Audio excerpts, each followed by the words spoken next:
Voltamos e vamos encerrar essa aula com esse último bloco. Quero começar falando sobre a execução contra a fazenda pública. Então, no bloco passado a gente falou da execução da massa falida e agora a gente vai falar da execução contra a fazenda pública. Quando a gente fala de execução contra a fazenda pública, nós temos que pensar no precatório no RPV. O que é RPV? É a requisição de pequeno valor, que são meios alternativos de pagamento de dívida reconhecidas por quem? Pelo Poder Judiciário, tá? Não se pensa em penhora de bens para pagamento de dívidas da Fazenda Pública. Então a gente viu aqui, né, execução, a penhora e tudo mais, a gente não se pensa em penhora para a Fazenda Pública, como se faz com as pessoas físicas e pessoas jurídicas, né, do direito privado. Uma vez que a execução dos entes públicos segue um procedimento diferenciado em virtude da impenhorabilidade dos seus bens. Então é a parte mais importante que você precisa saber. Só que quais são os entes públicos que se submetem a esse regime de precatório e esse RPV? Constante lá no artigo 100 da Constituição Federal. Vamos lá. Coloquei aqui para vocês, ó. Não coloquei aqui. Mas, ó, anotem artigo 100 da Constituição Federal. Então, os pagamentos devidos pelas fazendas públicas federais, estaduais, em virtude de sentença judiciária, far-se exclusivamente em ordem cronológica de apresentação dos precatórios e conta dos créditos. Então, ó, fazendas públicas federais, estaduais, distritais e municipais, tá? Então, o artigo 100 da CLT, ela fala disso.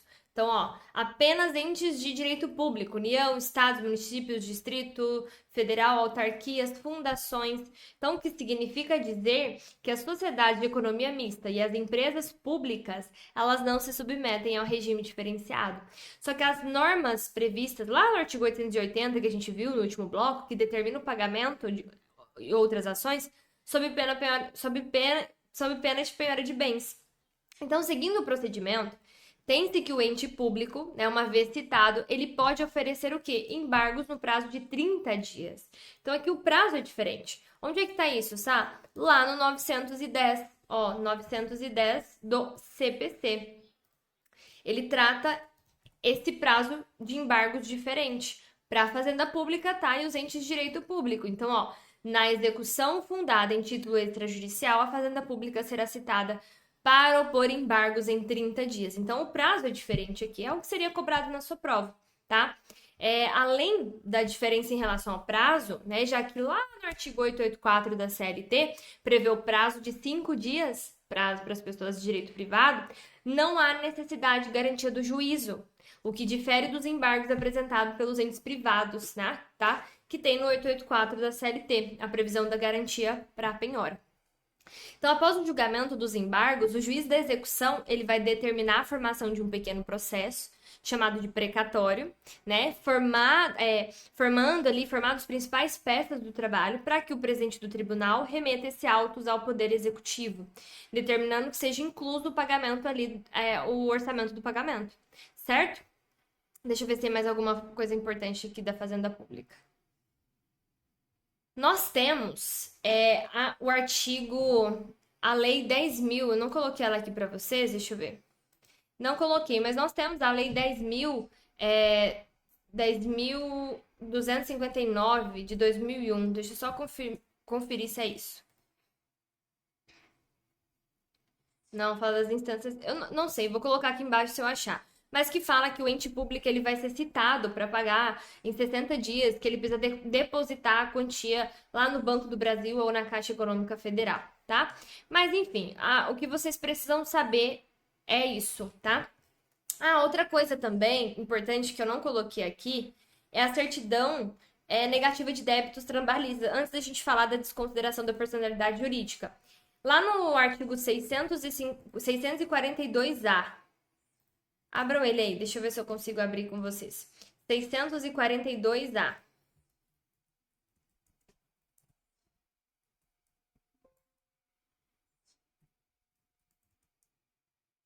Ó, que ele fala dos débitos trabalhistas. Então, é instituída a certidão negativa dos débitos trabalhistas, expedida gratuitamente e eletronicamente, para comprovar a existência de débitos inadimplidos perante a Justiça do Trabalho. Como assim?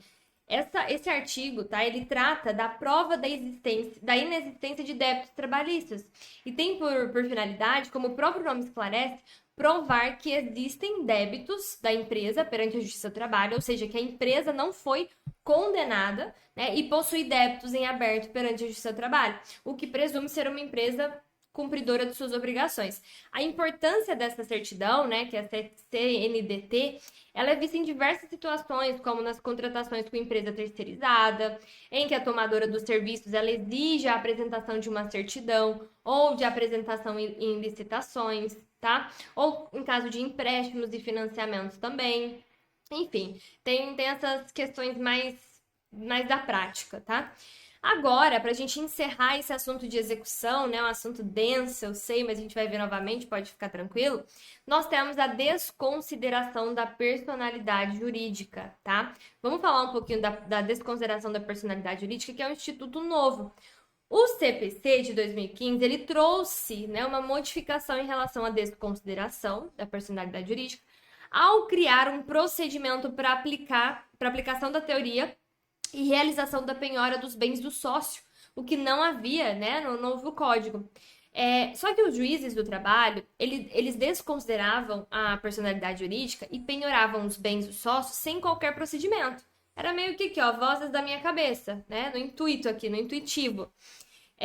Sem qualquer procedimento, sem uma oitiva prévia do sócio, sem qualquer respeito ao contraditório, por exemplo, tá? O que não pode mais ocorrer sob pena de ilegalidade. Isso, a instrução normativa 3916 do TST, de serem aplicáveis ao processo do trabalho, então, né, os artigos 133 a 137 do Código de Processo Civil, certo? Então, aqui a gente também usa eles lá. Tá, mas o que a reforma trabalhista fez em relação ao tema? Então, trouxe pra gente o quê? O artigo 855A. O artigo 855A da CLT. Aplica-se ao processo do trabalho o incidente de desconsideração da personalidade jurídica previsto no 133 e 137, né? Ou seja, ele está falando que agora a gente pode usar, né? Então, serem aplicados, afirma que serem cabíveis os dispositivos do CPC ao processo de trabalho. Ou seja, agora a gente tem que seguir também todo um passo a passo, um procedimento para desconsiderar a personalidade jurídica. Então, antes, né, de falar o procedimento passo a passo, temos que explicar que no processo do trabalho sempre foi aplicada a teoria menor da desconsideração, tá?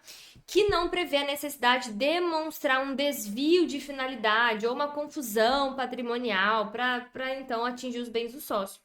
No processo de trabalho, o único requisito para desconsideração é a ausência de patrimônio da pessoa jurídica. É o único, tá? Então, quando vai ter a desconsideração? Vamos lá, teve um processo, o reclamante, vamos lá, a Gabriela entrou com uma reclamação trabalhista contra a empresa, apresentou tudo tal, foi para execução. Ou seja, a empresa não fez o pagamento. Por que ela não fez o pagamento? Porque a empresa, a pessoa jurídica, não tinha dinheiro. Nesse caso, quando a empresa jurídica não consegue realizar o pagamento, tal situação é autorizado o quê? A desconsideração da personalidade jurídica. Então, eu vou desconsiderar a personalidade jurídica e vou atingir quem está por trás, ou seja, as pessoas físicas. Entende? Então, essa situação já autoriza a desconsideração, a expropriação de bens dos sócios de forma a efetivar a obrigação. Porque quem está por trás de a pessoa jurídica? Tem pessoas ali, pessoas físicas. Então, em relação ao procedimento, tá? Em contraditório previsto lá no 133 a 137 do Código Civil, nós podemos destacar que o seu início, ele pode se dar de ofício pelo magistrado. Vamos abrir aqui comigo o artigo 133. Vou abrir o CPC que fica mais fácil, tá? Aqui fica ruim para vocês lerem, mas abram aí o CPC no artigo 133. Vamos lá. Então, ó, o incidente de desconsideração da personalidade jurídica será instaurado a pedido da parte ou do Ministério Público, quando lhe couber intervir no processo.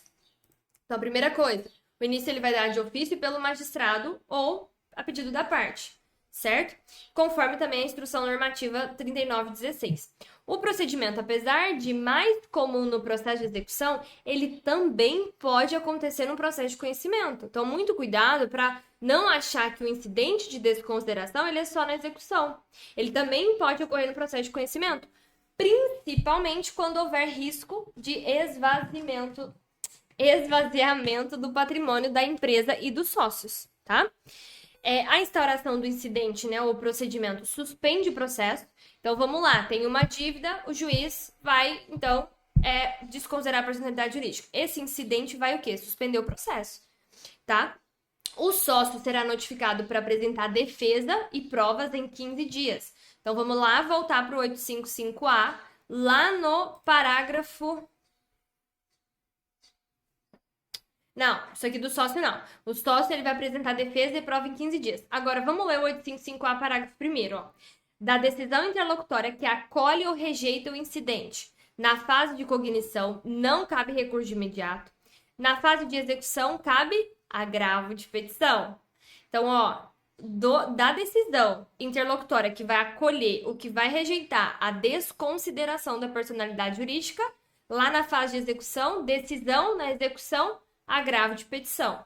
Cabe agravo interno se proferida pelo relator originalmente no tribunal. E aí o parágrafo 2º fala, a instauração suspenderá o processo, grifem isso, tá? Grifem isso aqui. Então, o incidente será decidido por uma decisão interlocutória, que é aquela decisão que acontece no meio do processo. Não cabe recurso no processo de trabalho, né, conforme a instrução normativa, o parágrafo 1º, se for no curso de conhecimento, no processo de conhecimento. Se realizado no processo de execução da decisão, agravo de petição, lá do 897, alineada CLT. Se for realizado lá no tribunal, pelo relator, cabe o quê? Recurso de agravo interno, tá? Isso aqui também tá lá no CPC, 932, artigo 932, alguma coisa do CPC, certo? Então, ó, é isso, tá? Desconsideração da personalidade jurídica não tem muito o que fazer. É só você pegar o 133 e seguintes, ó, vai até o 137, é bem pequenininho. Vou ler com vocês. Então, ó, o pedido de desconsideração da personalidade jurídica observará os pressupostos em lei. Aplica-se a hipótese de desconsideração inversa. O 134 fala que o incidente de desconsideração é cabível em todas as fases do processo de conhecimento, cumprimento de sentença e execução. Aqui a parte do sócio, ó. Instaurado o incidente, o sócio, a pessoa jurídica, será citado para manifestar-se no período de 15 dias. Concluída a instauração, se necessário, o incidente será resolvido por uma decisão interlocutória. Se a decisão for preferida pelo relator, lá no tribunal cabe o quê? Agravo interno. Acolhido o pedido de desconsideração, a alienação ou oneração dos bens, havida uma fraude, será ineficaz em relação ao requerente. É bem tranquilo, tá, pessoal? É isso. O incidente de desconsideração da personalidade jurídica é só isso. É muito usado, né, nas peças aqui de embargos de execução, por exemplo, né, para atingir um sócio, e aí a empresa não tinha dinheiro, então eles, para atingir um dos sócios da empresa, instauraram o incidente de desconsideração, tá? Então, só para a gente resumir e fechar com chave de ouro, procedimento, intimação para apresentar a defesa em 15 dias, certo? Decisão no processo de conhecimento irrecorrível, não cabe recurso. Decisão no processo de execução, agravo de petição. E decisão pelo relator lá no tribunal, agravo interno. Certo? Isso foi a nossa aula de execução, eu sei, comprida, um pouco complexa, mas eu tenho certeza que a gente vai revisar, vai fazer sentido para você. Você vai fazer também questões de embargos, peças, e tudo vai fazer mais sentido, tá? Vejo você na próxima aula.